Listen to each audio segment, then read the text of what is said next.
Hello friends, फरवरी आने वाला है और आपके प्लांट भी ग्रोथ पे आने वाले हैं सारे। बसंत ऋतु आते आते आपके जो प्लांट्स हैं, परमानेंट प्लांट्स हैं, जो डोरमेंसी में थे अभी तक, उनकी ग्रोथ शुरू हो चुकी होगी। आप देख सकते हैं मेरे गुड़हल के प्लांट डोरमेंसी से लगभग बाहर आ चुके हैं। मैंने हर प्लांट की प्रूनिंग कर दी है और जो बचे हैं उनकी अभी प्रूनिंग करने वाली हूँ। प्रूनिंग का बहुत ही बेस्ट टाइम है क्योंकि धूप भी बहुत अच्छे से होने लगी है। और अगर आपके यहाँ अभी ज़्यादा ठंड है तो अभी प्रूनिंग मत कीजिए, फिर फरवरी में कीजिए। मैंने ज़्यादातर प्लांट्स प्रून कर दिए हैं। ये मेरे गुड़हल हैं, ये मैंने 15 दिन पहले ही प्रून कर दिए थे, ये देख सकते हैं आप। तो आप अभी हार्ड प्रून भी कर सकते हैं और सेमी प्रून भी कर सकते हैं। अगर आपके प्लांट रूट बाउंड है तो आप रिपोर्ट भी कर सकते हैं और अच्छे से फर्टिलाइज़र भी दे सकते हैं। ये बहुत ही बेस्ट टाइम होता है। फरवरी और मार्च आते आते आपके प्लांट ग्रोथ पकड़ लेंगे तो और फ्लावरिंग भी शुरू हो जाएगी। तो फ्रेंड्स, जैसे मैं अपने प्लांट्स पर कर रही हूँ, हर प्लांट्स के लिए मैं काम कर रही हूँ क्योंकि अभी हम ये सब काम इनमें कर देंगे तो ये प्लांट अच्छे से ग्रोथ शुरू हो जाएगी। गुड़हल के जितने भी प्लांट्स हैं आपके, मोगरा हैं, अपराजिता हैं, उन सबको आप प्रूनिंग कर दीजिए। प्रूनिंग का बहुत ही बेस्ट टाइम है। जो पीली पत्तियाँ हैं, जो थोड़ी थोड़ी पीली पत्तियाँ आपके प्लांट पर हो गई हैं तो उनको निकाल दीजिए। ज़्यादातर प्लांट की पत्तियाँ सर्दियों में गिर जाती हैं, बट मेरे प्लांट की पत्तियाँ अभी भी देखिए हरे भरे प्लांट हैं। बस पत्तियों के जो कलर्स हैं वो चेंज हो चुके थे। अभी मैं 2-3 प्लांट प्रून कर चुकी हूँ गुड़हल के। अब ये जो बचा है इसको भी मैं प्रून कर रही हूँ। जब भी आप प्रूनिंग करें अपने पौधे की तो जो प्रूनर है उसको सैनिटाइज ज़रूर कर लें। सैनिटाइज करना बहुत ज़रूरी होता है, नहीं तो उस स्टेम में इन्फेक्शन हो सकता है जिस स्टेम को हम उससे कट करेंगे। अगर आपका प्रूनर गंदा है तो मैं प्रूनर को अपने सैनिटाइज करके आई हूँ सेवलॉन से, तो आप भी कीजिए। उसके बाद हर ब्रांच को आप अच्छे से कट कीजिए। एक बार में ही आपकी ब्रांच कट हो जानी चाहिए, इसलिए प्रूनर को तेज होना चाहिए, तो शार्प होना चाहिए। मतलब ये देखिए मैंने सारी ब्रांचेस हैं अपने इस गुड़हल के प्लांट की प्रून कर दी हैं। तो इससे पहले मैंने 10 दिन पहले ही बाकी प्लांट्स जो मेरे थे गुड़हल के और बोगनवेलिया के, उनको मैंने प्रूनिंग कर दिया था। उन पे ग्रोथ भी दोबारा से शुरू हो चुकी है। प्रूनिंग करने के बाद अपने जो आपने कट की है ब्रांच, जहाँ से कट लगाया है, उसको आप लॉक भी करना चाहिए क्योंकि या तो आप फंगिसाइड लगा दें या फिर आप एलोवेरा, वो मैं आगे बताऊंगी कि मैं क्या लगाने वाली हूँ।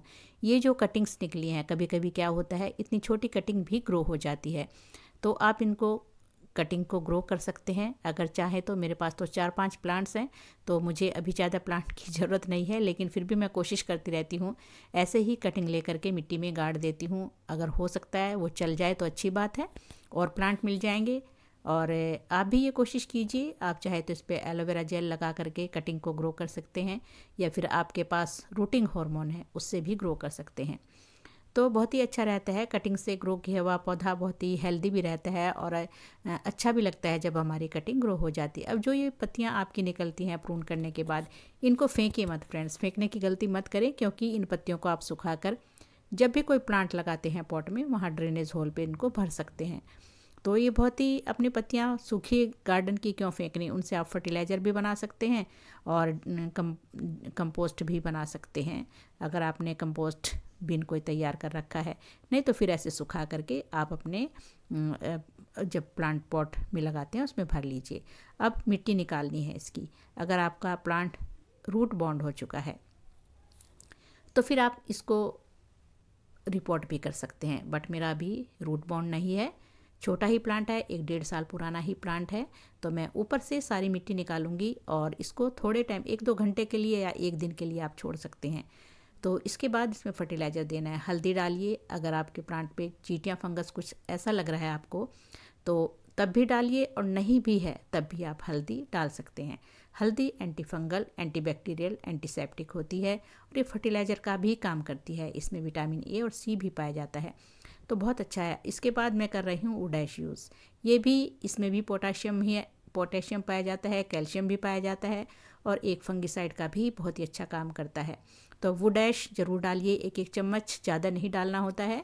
और ये भी प्लांट में चींटियाँ फंगस कीड़े नहीं होने देगा मिट्टी में, तो वुडैश भी आप ज़रूर यूज़ करें। तो मैंने 1 चम्मच यहाँ पर वुडैश यूज़ की है।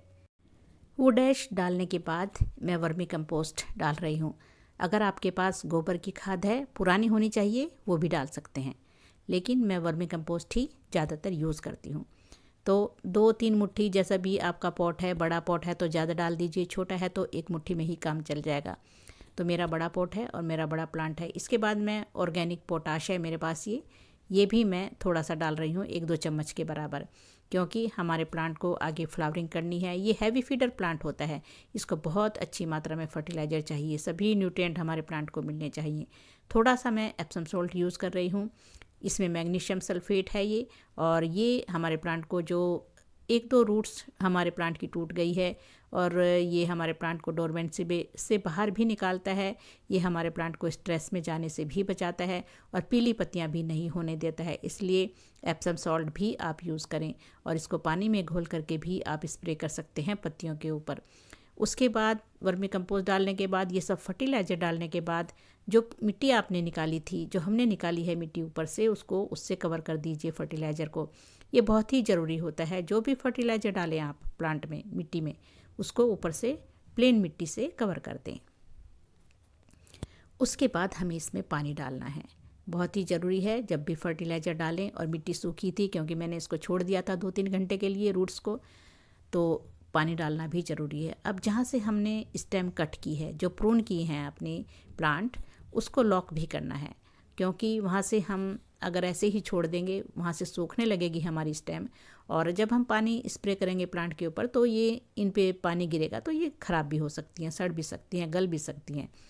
तो इसलिए कोशिश कीजिए कि वहाँ से लॉक कर दीजिए, या तो आप हल्दी पाउडर लगा दीजिए या फंगिसाइड लगा दीजिए, नहीं तो फिर नेल पॉलिश बहुत ही बेस्ट है। अगर आपके पास पुरानी नेल पॉलिश कोई पड़ी है तो आप इसमें यूज़ कर सकते हैं। ऐसा नहीं है कि आपको अपनी नई नेल पॉलिश ही यूज़ करनी है, जो भी पुरानी पॉलिश कोई भी कलर की पड़ी है तो आप यहाँ पर लगा सकते हैं। तो मैं ये ज़्यादातर नेल पॉलिश यूज़ करती हूँ। इससे क्या होता है, यहाँ से अच्छे से लॉक हो जाती है स्टेम, और फिर हमारे प्लांट डाईबैक की स्टेम को समस्या भी नहीं होती है। अब पानी डालना है प्लांट में, तो पानी डालने के लिए मैं क्या करती हूँ, मैं जब भी कोई प्लांट रिपोर्ट करती हूँ या फिर नया प्लांट लगाती हूँ तो उसमें सीवीड पानी में मिला करके ही यूज़ करती हूँ।